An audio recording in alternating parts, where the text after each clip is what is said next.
Alright, ladies and gentlemen, it's the crack of dawn yet again. We gotta be up early for these big mega projects. We're doing the big one, an aluminum factory. This is the big one because it filters a lot of people from the game, but dare I say, I think I've got a solution. I want to say that this factory is going to be completely fail-proof. It cannot fail. Therefore, this should be the first one you build if you've never done it before. It's also, relatively speaking, pretty efficient, so we'll get to that later. Now, we of course have bauxite refinement. We'll talk about aluminum and how it all works in just a moment, but let's get the milestone done. Rubber, computers, heavy modular frames, and no tours. So, we've now got 9 minutes to get to our next thing, which is the Hoverpack, which we definitely want. So, why do people fail when they're trying to build aluminum? Why do they filter out of the game? What's the big challenge? What's the problem? Well, there's two things, really.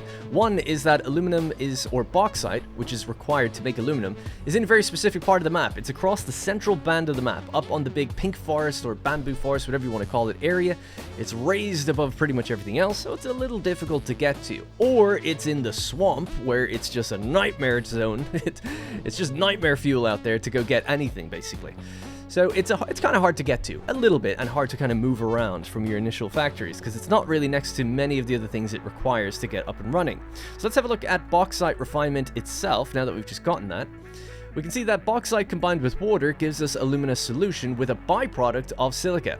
Byproducts are the problem. A lot of people don't know how to deal with the byproducts that you get out of this. For instance, once you get your alumina solution, you can then use that to combine it with coal to get scrap with a byproduct of water.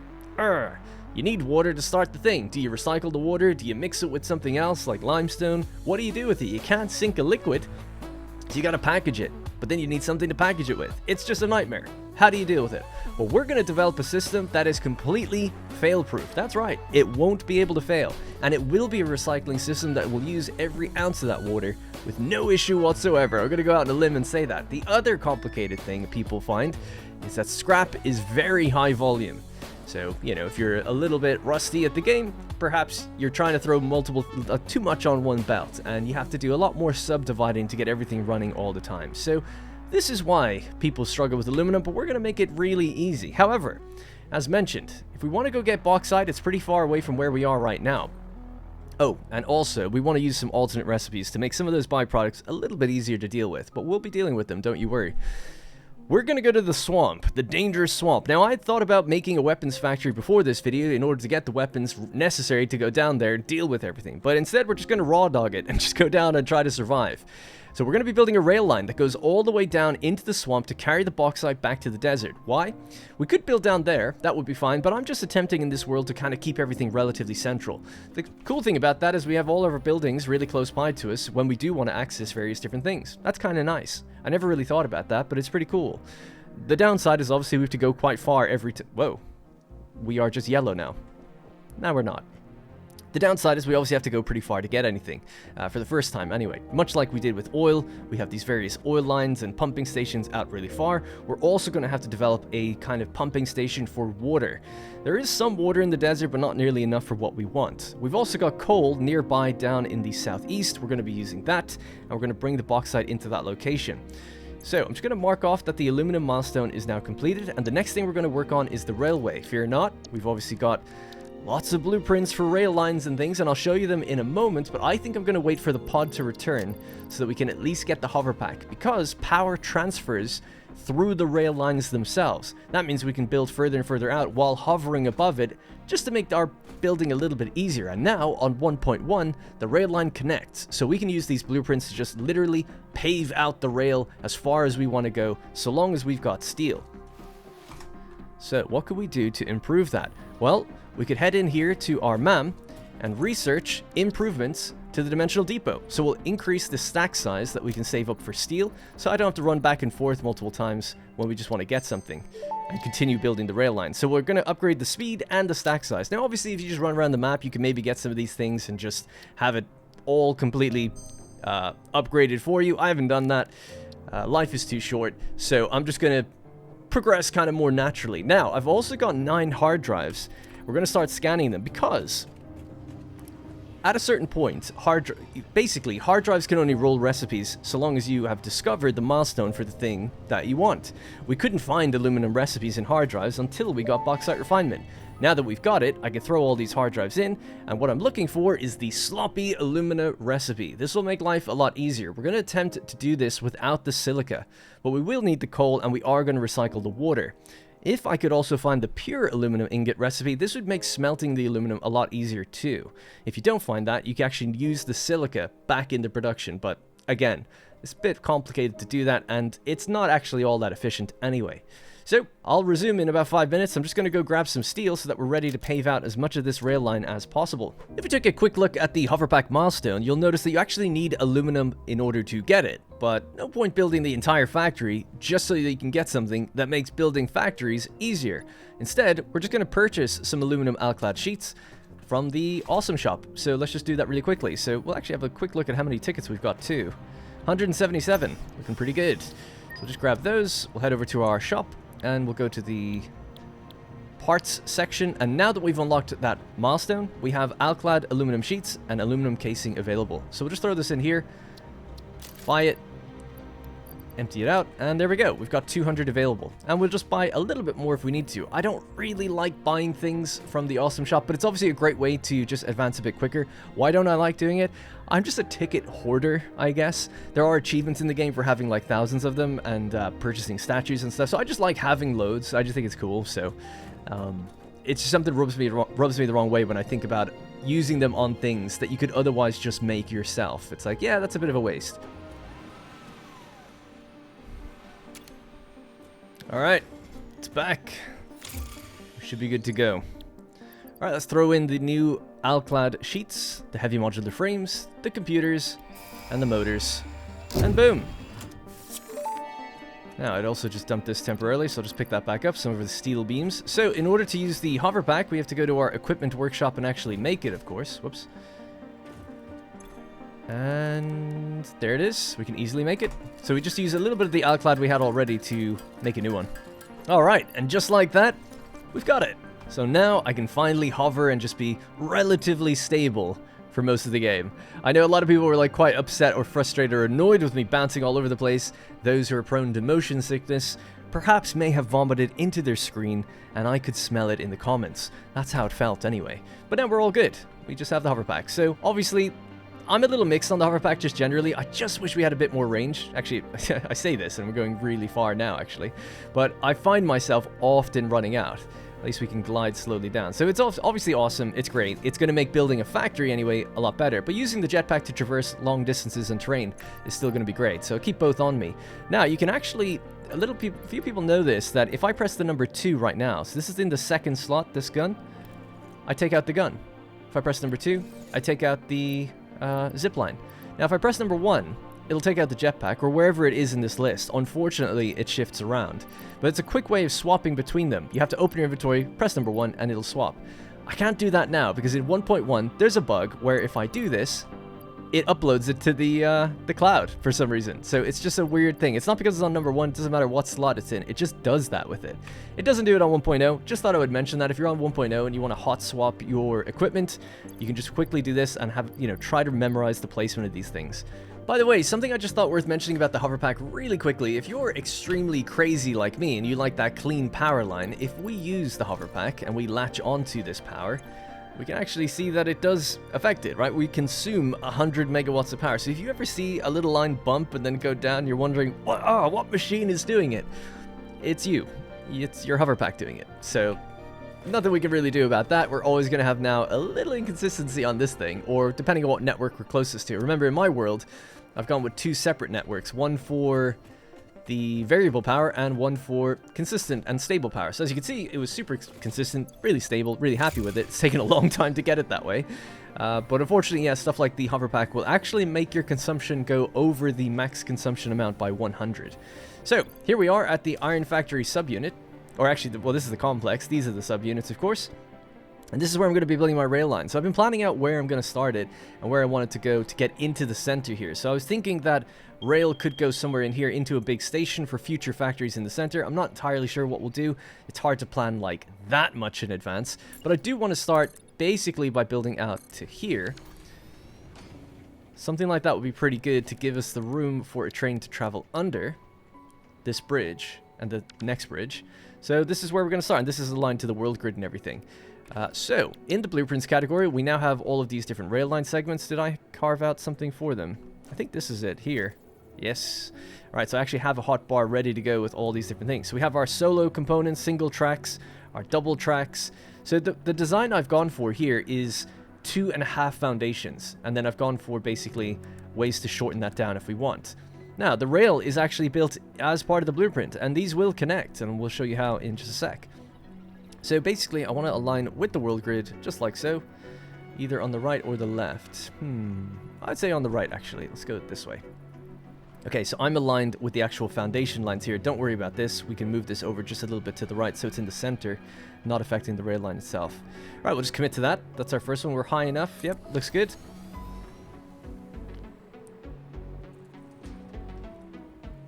Alright, so that's basically the design, and obviously we'll be talking about signals and junctions and stuff like that soon enough. Let's just get rid of this now, and we'll talk about now how we do auto connect. So, in the 1.1 version of the game, or since then if you're watching in the future, if we now press R to switch to build mode, the first build mode is called default auto connect. The next one is called blueprint, snaps blueprints together. The next one after that is called blueprint auto connect. So, you can see the little chain link symbols here. If I was to move this away, the chain link symbols go away as well, but here we can see them. They're snapping automatically. Now I have to do a double click. The first click is to confirm that I'm linking things together, and as you can see, the rail line is just joining on.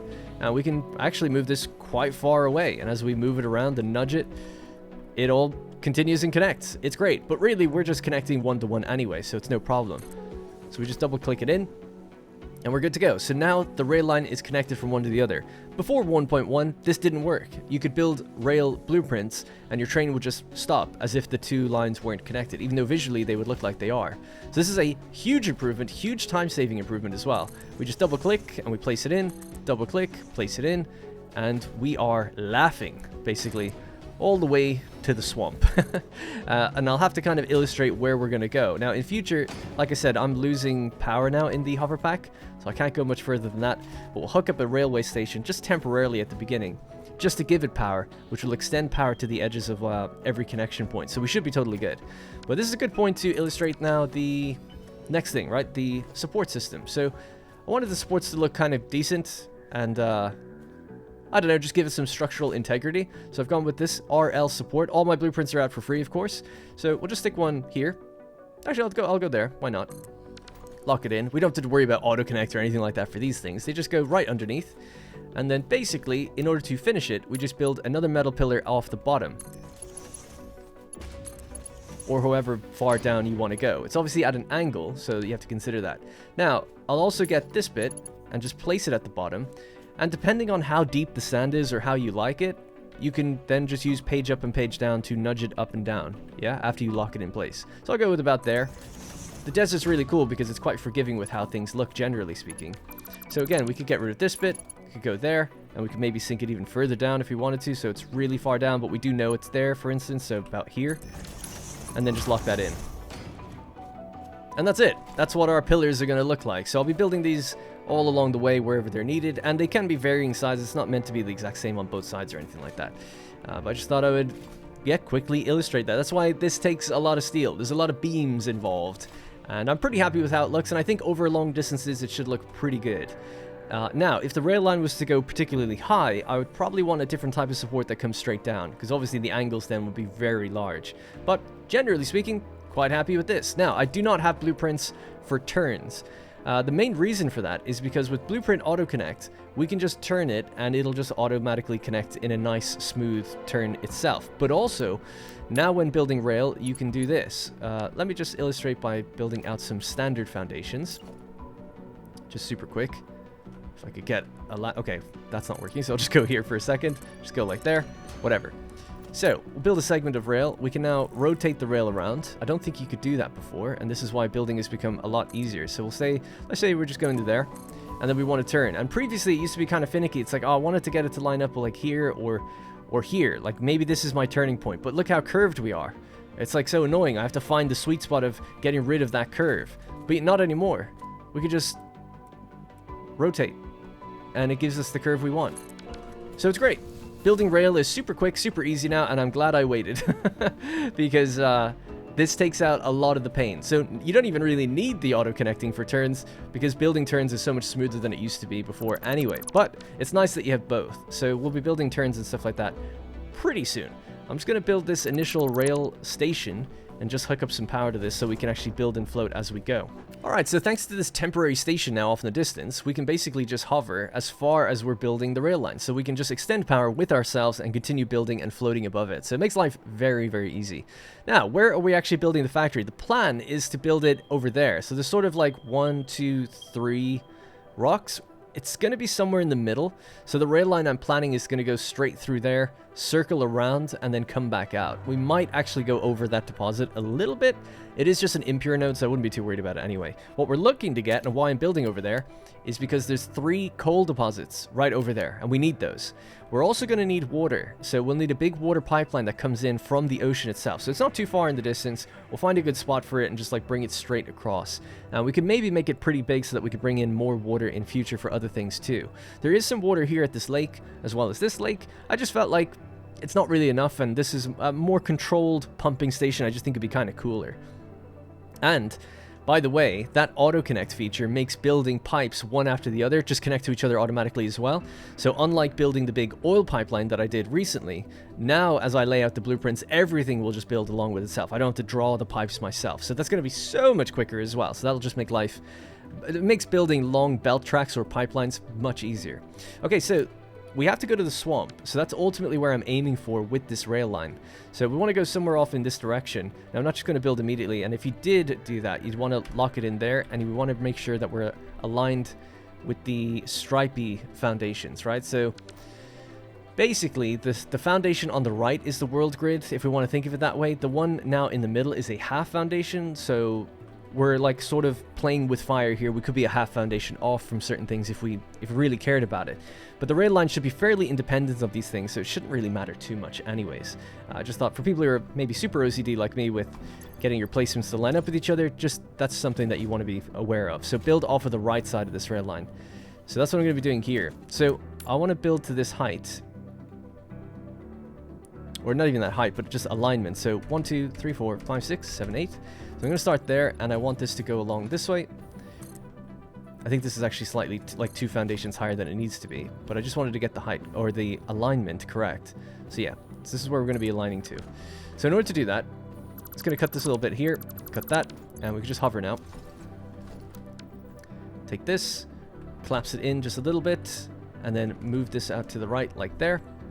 And great, that's basically what we need. So I'm going to say that generally as a rule, I think I'm going to go 3 foundations out away to make our turns all pretty consistent. So 1, 2, 3, 4, 5, 6, 7, 8. So that's 1 foundation. So I'm going to do that 2 more times. Right, so that's 3 foundations away. That should be good. It could be even a little tight. So yeah, but we'll say 3. I think 3 will be okay. And if I've made a mistake, we'll see it. Alright, let's get rid of that. That was just temporary anchor. And we could actually get rid of this if we really wanted to. So, let's go 1, 2, 3. And then we go 1, 2, 3. Perfect. So now, we just go like this. You go into there. And you go into there. So if it does this initially, just scroll on the mouse wheel. Alright, so now we've got a super nice smooth turn. And we're going to try to use that spacing for all turns in the future. Now remember, I'm going to be building a turn right here, so we'll be building a junction here as well. But this is what I'm going to use now to just keep going forward, and we'll just use Blueprint Auto Connect, and this will just keep me going. Right, so where I'm basically aiming for is right down this channel here. So, you know, these are the subunits, this is the road network, so I'm looking to turn and go straight south at this point. We might have to raise the rail at some point, that's fine, you know, we've got ramps for that purpose. Oh, and if we want to talk about how we're going to fill this, I'm not entirely sure. I was kind of thinking just something sort of like this, using the big frame foundation, like there, maybe like here, another one maybe in the middle, just something like that as an end point, and then in the center using this. So we have the supports that stand on their own, but I've also got a support with like the kind of segment on top, so it would need to stand on a foundation underneath or something, but we'll figure that out in a minute. But something like this could probably generally work, just as a quick a quick solution is like, what does that look like? So it's like the rail thing ends here, maybe the support comes down, the rail thing ends here, support comes down, then we have a standing piece in the middle that's holding the rail as well. Something like that's probably what I'm going to do. But we could spend, you see, the more time you spend on it, the better it can look, but it's a lot of time. You know, it's a lot of time to curve foundations to go with it. It can be a bit messy. You could do a big block almost on the junction, so maybe I could do that as well. I'll just have to think about it. At the moment, I've mostly just prioritized making the rail line standard look as good as I can. So now it's just a straight line climb for quite a while, so we'll just go forward with this for a bit. Alright, so we've just kind of reached the point now of the rail where if we go any further, we're going to be kind of running into the sand. So we're going to want to start raising it at this point. So we'll just commit to this one as the final one before the ramp begins. Now, where are we actually going? Effectively, we need to aim for right over there, right? So that little gap there between the rock arch, we want the rail to go through there. That leads to the swamp. We could go over, but that would be a bit weird. I want to go through the rock arch. It's cooler to do that. More fun. A little bit more challenging, though, obviously. So we need to clear the sand that's in front of us, and then kind of these like smaller cliffs that are just in the distance there. So in order to do that, we'll use ramps, right? I've got 3 pre-made ramps here, 1, 2, and 3. They're all the same incline. They're just various different lengths, and we'll use the 3 length. Now, I haven't actually mapped this out. I'm just going to be kind of eyeballing it and hoping that we get it right. So I was going to use 2 of these. So that'll be 14 meters in total. Each one is 2. So 2, 4, 6... Oh, sorry, it'd be 12 meters. Yeah, my bad. 12 meters in total incline, so not too bad, actually. All right, so we'll connect to that one in. This doesn't have a rail on it, so we don't have to worry about auto-connect. We'll build the rail after the fact. We'll commit to that as well. And then we get our rail segment here at the top. So we should be well clear of it for a while, and then we might be cutting it a little close as we get closer to the edge. All right, all good, yeah? So now what we'll do, in order to get this rail line to look good, if we continued it on from here, it'll be sinking through the terrain a bit much. Don't really want that, or the foundation. Same with this one, it'll be like raised over it, right? So we want to mitigate that as much as possible, although you can't really fully get rid of it, I don't think, but let's see. So we'll bring this straight out. Another tip, if you hold control, the rail line will actually be dead straight. So if you're worried about that, that's a way to just make sure it's where it should be. So you're going to go to the halfway point of the foundation before the incline. So here. And then from there, we'll go up to the halfway point of the second foundation on the incline. So about there. Following the same rule, go to the halfway point of the second foundation before the incline ends. And then we'll get rid of this. And then we'll go to the halfway point just after the incline. And then this can continue out to the edge.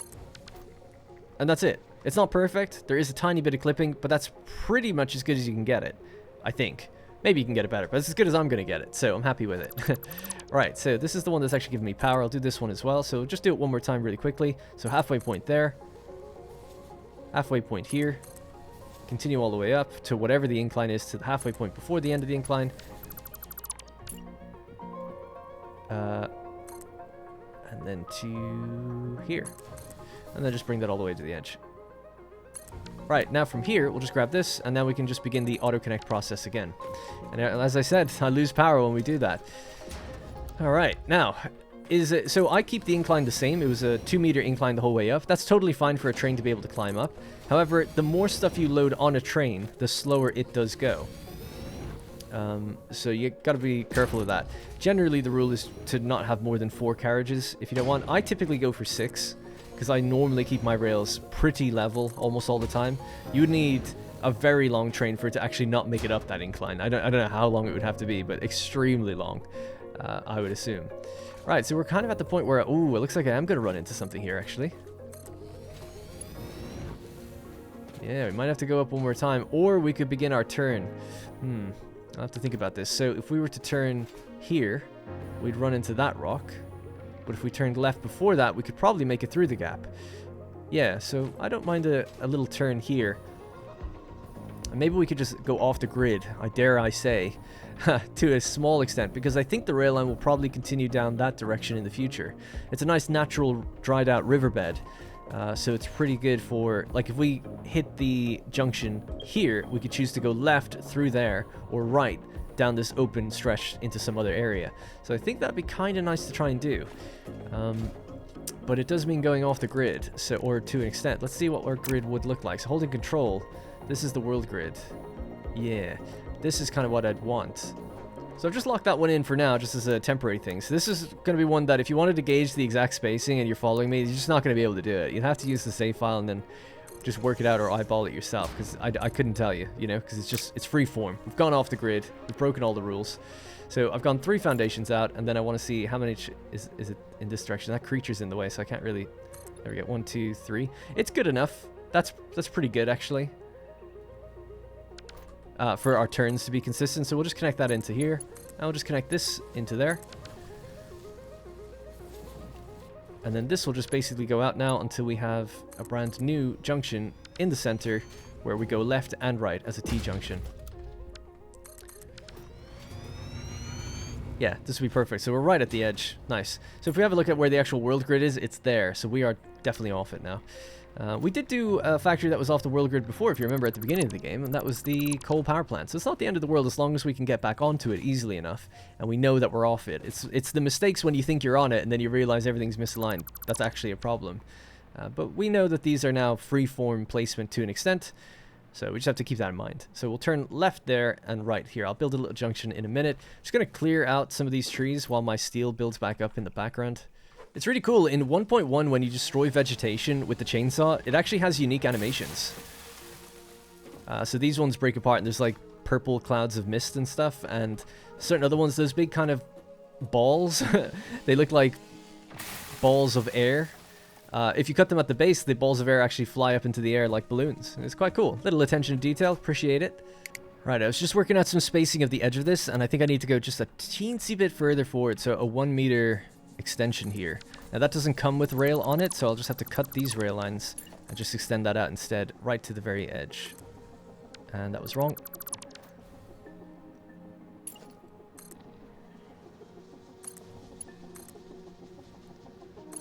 So there we go. So just extended that out by 1 foundation, because I think for spacing to clear some of the cliffs here on the right and to be able to fit through there, we needed just a little bit more distance. Okay, so now, just going to follow the same rule, right? The rule of 3. So we go 1, 2, 3. And your rule could be different, but it's just how I've decided to do it. There's no, I don't know if there's like an optimal turn angle or something, but this one, it's like fairly sharp, but looks okay in my opinion. So 1, 2, 3. And then 1, 2, 3, 4. So just cut that. So it's 3 in this direction, 3 in that direction, and then we put back in the rail line. So this thing here, turn it around, align it nicely, like so, and that should be okay. Same thing on this side. Like that. Alright, cool. So we're beginning we have the beginnings of a junction forming. Just get rid of this for a minute. Connect these all in. Rotate. And you go there.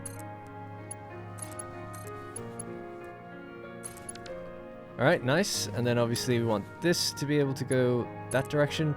Potentially, I don't know, in the future. This to be able to go that direction. Alright, just like that, we have a super quick and easy junction.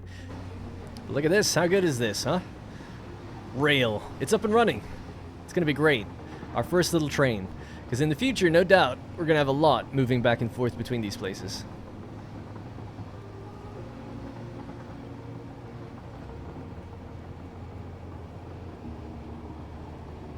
Another fun thing is that trains can now properly derail.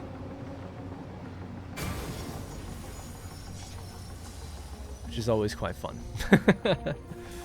Oh dear. Get me out of this thing. Ugh. Now, it's easy to re-rail them though. You just press E and they just get back to where they were. Huh. Alright, I'm gonna go fetch that steel and then we'll head back. Alright, let's test out those buffer stops, shall we? Good. It works. Alright, so got my steel with me. Should be able to extend the rail just a little further now. Right, so it looks like we are just about able to clear this area, but there's a lot of nuclear stuff in my face right now. And I just wanted to come through and see, does a train fit under here okay? Yes, it does. Nice. So yeah, we could maybe put some lights on this, some pillars, make it look like structurally sound. We could call it Boulder's Gate. Does that work? Kind of. It's also just enshrouded in uranium that we can't pick up until we get the hazmat suit. At least not easily. But this works pretty well, right? So we'll have to turn somewhere here. And I have no idea where I'm going at this point. So I would say maybe not use the 5. Maybe we'll use like a 3. And then we'll begin the turn.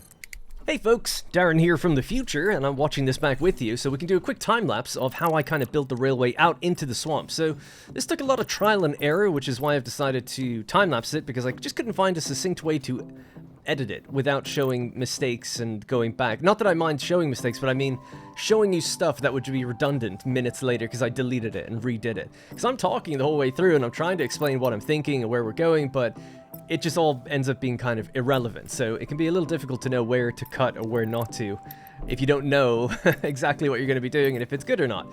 Anyways, one thing that's worth bringing up, we're back on the world grid, so after the turn out of the archway, I got a foundation aligned with that, put the railway on that, and then we're back on the world grid going down into the swamp. And I used to have 5 separate small ramps, and I decided to go with just 2 much larger ramps that bring us down onto a height that I thought was, you know, relatively fair for the supports to kind of go underneath, keep us above some of the dangerous creatures, although I think we're high enough just for the spiders to be able to jump up there, which is always fun. So this is just building the rest of it back on the way down. You can see some of the rail was there already. That's part of the trial and error I talked about. So just reconnecting things, heading down straight into the center of the swamp. On the right side of the screen, I just did a 180, but on the right side of the rail there, I guess, is where the bauxite deposits are, at least the first 3. So I'm just kind of building right in front of that and then turning to the right on a single track railway that will go into the outpost. We'll be building that outpost now in a few minutes in the video itself. Obviously I'm talking after all this has been done. And it's just word of warning, I'm not showing the specifics of how that was built. It got really messy with that as well, and I obviously give out my save file to help people out find the placement. I know that people have commented and said, man, if I don't see the foundation going down, I can't follow along, and therefore I'm not watching anymore, and that's a shame. But I mean, think of how long everything would take otherwise. This save file has like nearly 200 hours on it already, so it ain't happening. Anyway, so that's pretty much it. I gotta say, it's starting to look pretty good looking back over our desert factory complex with all the various different buildings and their unique styles, the road, the rail infrastructure, starting to really come together. But looking at this, I'm actually thinking like, I should probably start to think about building a bit taller. Like, everything kind of looks a little flat, even though they are multiple stories high. Like, we could go higher, and I think maybe with the aluminum factory we'll do that. Right, so here's our rail line connecting out to our junction. We've obviously opened up the rail line to the swamp, connected it down to where I think the Bauxite Outpost is going to be, but we haven't built that just yet. Now, before we go down there, I thought it'd be worthwhile just talking about trains, their optimal length and signals, but trying to be kind of quick about it because obviously with really only one train running on this network, we don't have to consider these things too much until the future, but we want to get the principles outlined here at the beginning so we don't make any mistakes later on. So effectively, I'm going to go with a length of 6 carriages plus the engine, so it's kind of like a length of 7 in total, if you will.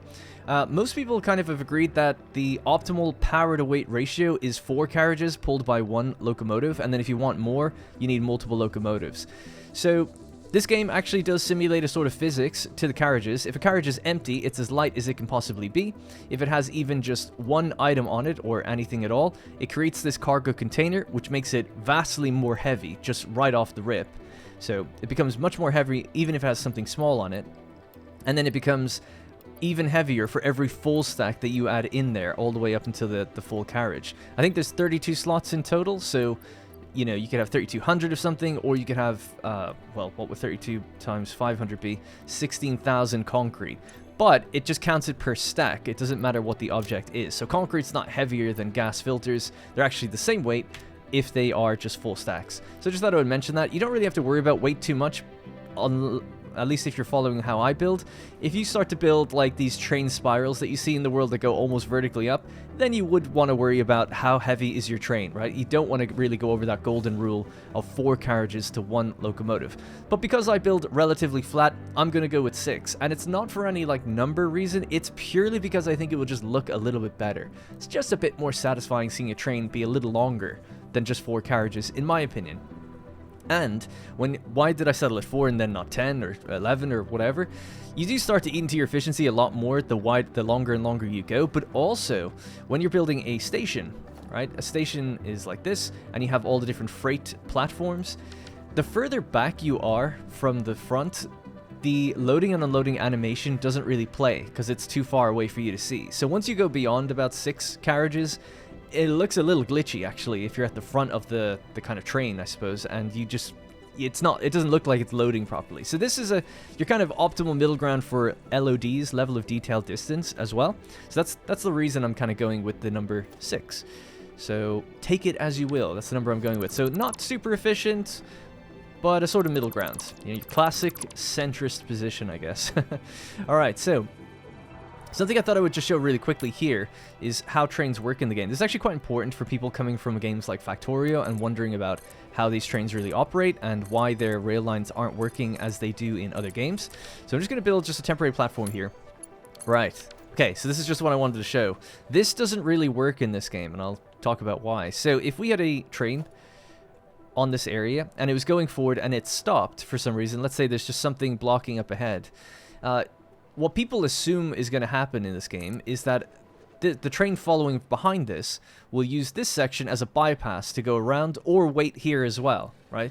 Until the front is clear. That's not how it works. Trains actually predetermine their path and will always take the shortest route to their destination. So in this situation, a train would actually just wait here. It would never take the right turn. It would wait on the left trying to use this same segment, and it wouldn't be able to. So having bypass tracks doesn't really work in this game because they are longer inherently than the standard track. Therefore, they're never chosen as a route to be taken. The only way that this ever changes is if the station is actually on the thing that you want to bypass around. So let's say the station is here, then if a loading and unloading procedure is happening, the train will deviate its path around that one because it's like, okay, this is occupied by something that's doing something, so I'll go around it. That's the only case that a bypass will work, but you cannot just bypass a standard rail track. That just doesn't work. So I just wanted to illustrate that super quick. You know, this game is fairly simple when it comes to trains. Because of that, it doesn't have much train depth. I'm not a big train gamer or guy. I don't really know much about how trains work. I suck at them, actually. One of the reasons that I keep losing whenever I play Factorio, when I used to, back years and years ago, is because I wouldn't be able to go far enough. My trains would all like break down. I didn't know what I was doing with signals. There's chain signals and all sorts of crazy stuff going on for me. Now, I'm sure if I went back to it now, I'd probably understand a lot more since playing games like this. This was like literally 6 years ago. Anyway, and I love Factorio. I think it's great, by the way.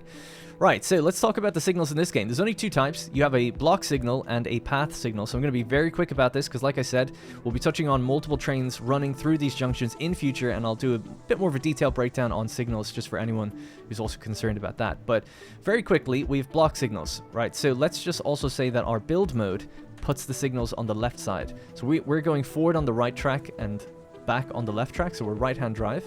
So we'll say, basically, let's just first talk about what a block signal is. So we'll start on this side. So we'll block there. Just block anywhere else. It doesn't matter, just for illustrative purposes again. And then another block here, and another one up here, right? So obviously these are really, really tiny blocks. It's just to illustrate what's happening. So when you've got a signal out in your build gun, you can actually see the colors of like where the blocks are. And by the way, there's a little graphical glitch in the game right now where these don't load in. So it's only in 1.1, and sometimes they do. It's just the way it is. If you reload the game, they appear.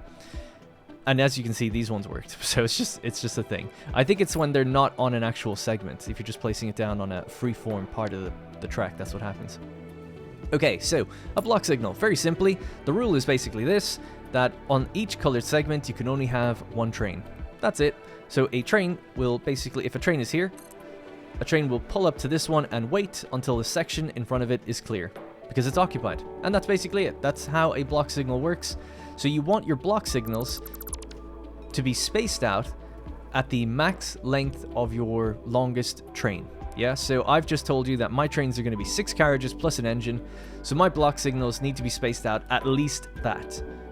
Preferably a little longer, I suppose, but at least that, right? So you can't be any shorter than that, because if they are, they could end up stopping here, and then they could be longer enough that they block junctions, preventing other trains running through. So you don't want to have that happen. So you need to just set some rule early on and say, okay, I'm just going to work with 6, work with 4, whatever it might be, and that's the number forever, and my blocks are going to be, spaced out with that in mind.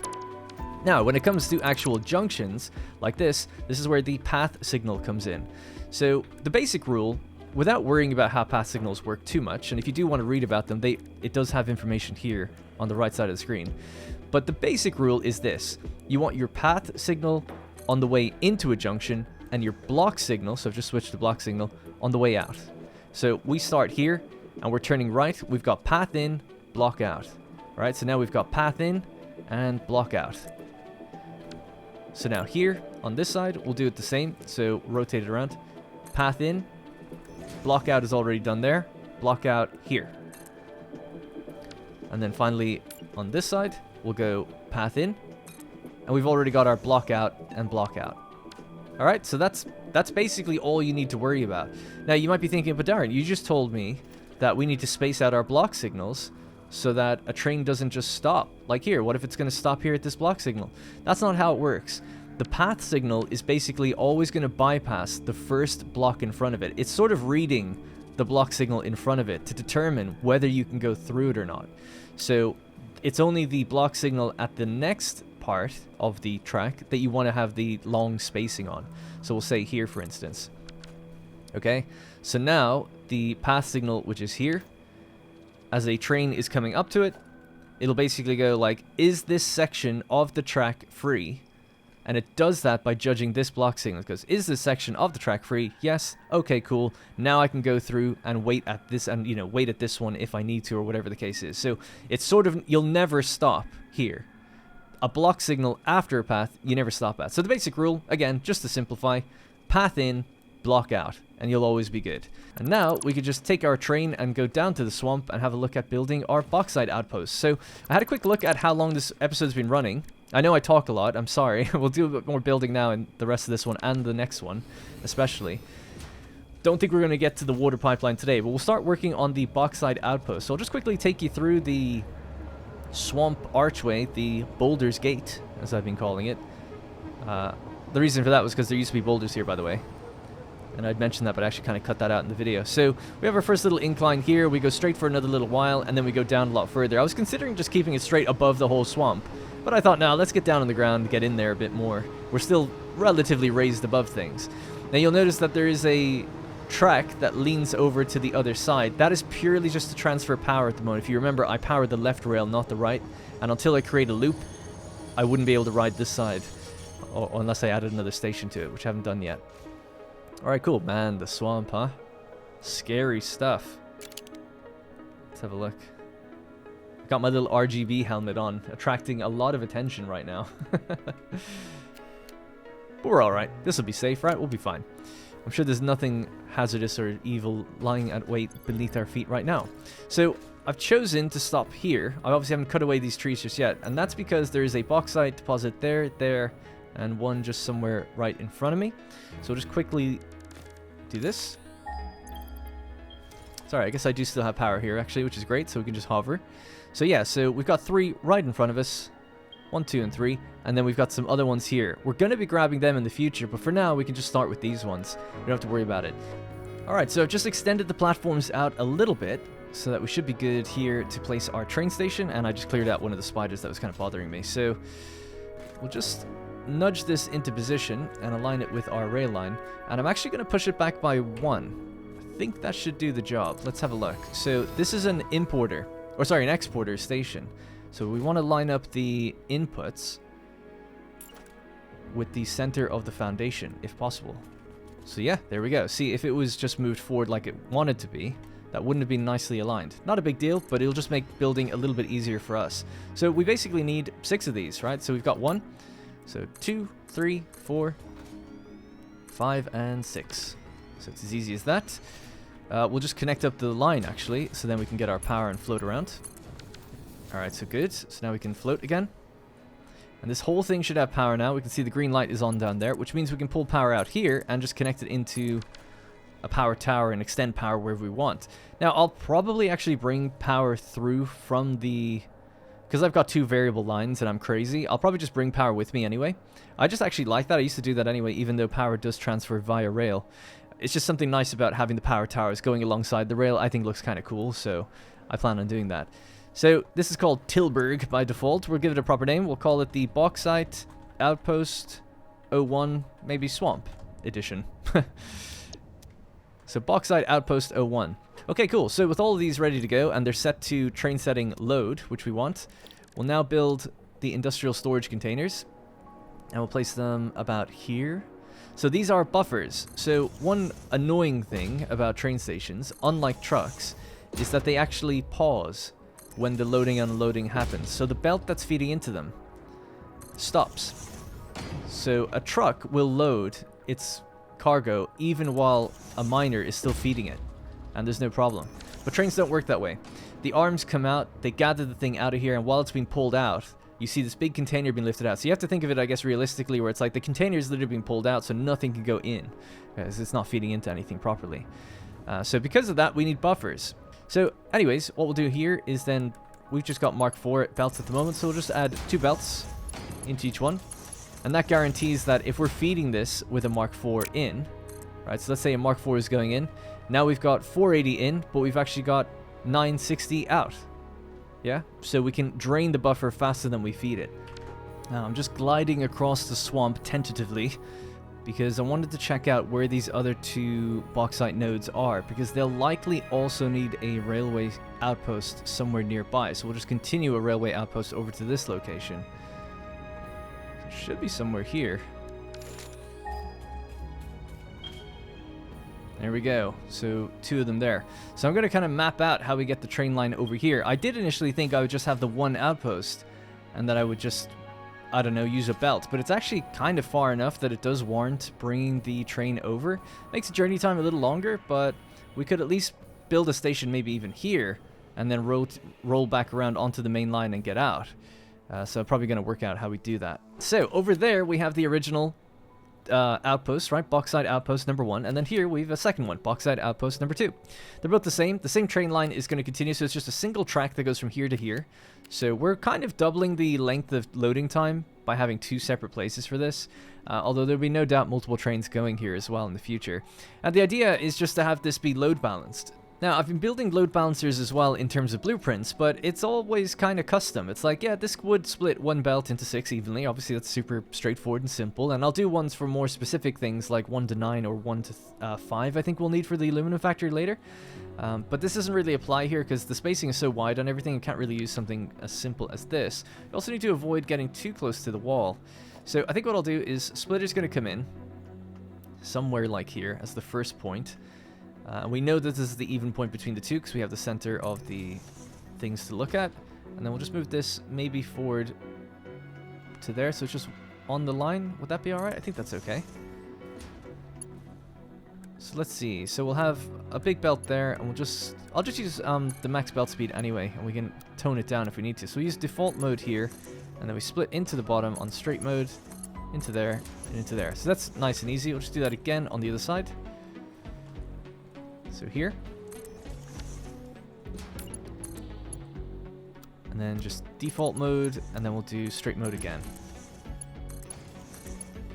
So super simple. And now we'll just do the same thing again. But we'll just raise this one up. So nicely we can just use this as our anchor point. Same with this. And just kind of duplicate the belts, basically. And that should be as easy as that. So now both nodes, even though they're different purity, are going to be feeding in just fine into the buffers.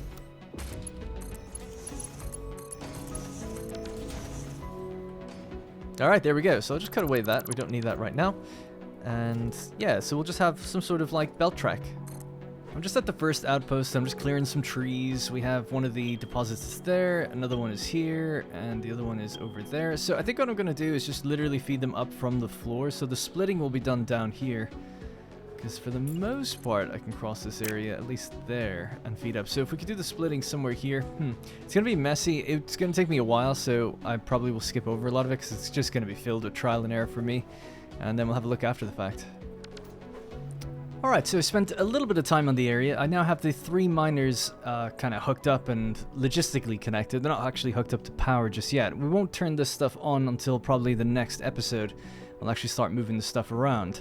We got a little staircase that leads up into our 6 container area, our 6 stations, and then we just have, again, same sort of thing as before. So this time now I've got a miner here, a normal node, and an impure node, and they just merge together on one merger here, and then they go up and they take the place of like the raised part of the container.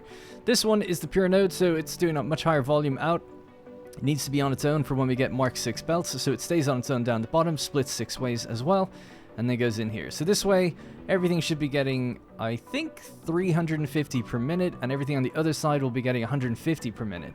So combined, we should be able to get that 500 per minute. Now the journey is quite long, so we might need multiple trains on the go at the same time. I've started laying out some of the actual supports for this rail, so it's starting to kind of come together. I need to add a few more as we go further. And I've also added in most of the signals with a little cutoff just down at the end, a little kind of barrier stop thing. I thought at the end of the episode here we could just do a quick cinematic recap, really get to soak in the visuals and the kind of look and feel of the train tracks and the outposts and all of that, and maybe just ride the rail back into the desert as well to kind of put a finer point on it. So I realized as well, you know, that I cut over a lot of the building in this episode, more so than usual. I mentioned that earlier in the time-lapse as well. And, you know, I obviously want to be able to have people be able to follow along as best as possible. The save file is, of course, there, and I'll be giving out in the next episode the logic map of the factory that I've got planned. I didn't want to give it out now or show too much of that because it just felt like too much information if we're not actually specifically building those machines and all of that just yet. This was really on setting up the first part of the infrastructure of taking bauxite and bringing it into the factory. And we're doing it on a fairly large scale because the numbers will work out really nicely in the next one. And the same will go for water as well. So the next thing is really that water pipeline and then building the factory itself inside of the desert where we talked about it. Let's just get into our locomotive here and go for a little ride, shall we? We'll kind of journey through some of the outposts. So again, I didn't intend on not showing outposts or anything. It's more of a symptom of when I look back at the footage or what I was saying, it just doesn't seem coherent enough to be able to follow without it being really, really long with too much trial and error. So that's why I cut certain things out. And I'm like, okay, this is just kind of done now, unfortunately. Like, I didn't really get too much to show for it. But it's simple, right? It's just 3 miners connected to 6 stations. You could do it in any visual way you want. That should not matter really for the logic of things. I still need to do this one up, right? This one's just kind of a freestanding platform that I kind of have to dress and make it look a bit better. I kind of want to put a dome over them or some sort of protective shielding from being attacked. They are just kind of out in the open, which in some ways looks good. In other ways, I just think practically you wouldn't leave it like that in this place unless we had turrets or something that could fire on hostile mobs. It would be cool to set up some industrial lights, and that could make the place really, really come alive at nighttime especially. So but anyway, that's just the completion of the loop, right? So trains that go in, then they come back around, they end up on this side. Who knows, the railway might go further south in the future depending on what else we want to get. So we could always be packaging gas if we wanted to, or building a large gas pipeline and putting it on this, because there's nitrogen gas just a little bit further south. And the incline, I don't think it'll be too bad. It's a pretty long incline, 6 carriages if they're completely full. We might be seeing some slowdown, but I don't think it's going to stall or anything, so that would be the real detrimental thing. And I think maybe 2 or even 3 trains will be needed if we want to get the full 3,000 per minute back and forth. And we can talk about transfer rates and how we can guarantee that number arriving and stuff in the future once we get to it. But I love coming into the desert biome. It's so clean and crisp, especially out of the swamp. It just makes everything look so much nicer, and I think that's pretty much it then for this episode. So remember, please do consider leaving a like on the video if you enjoyed it. Subscribe if you haven't already. If you want to use the blueprints, they are free. So you can go to whatdarrenplays.com/satisfactory, pick any of the blueprints out of there that you want, or all of them. And there's even a little document there that'll tell you how to install them if you've never done it before. The same goes for the save file, same link. It kind of has you all covered there. So again, thank you all for the support so far, and I'll see you in the next one.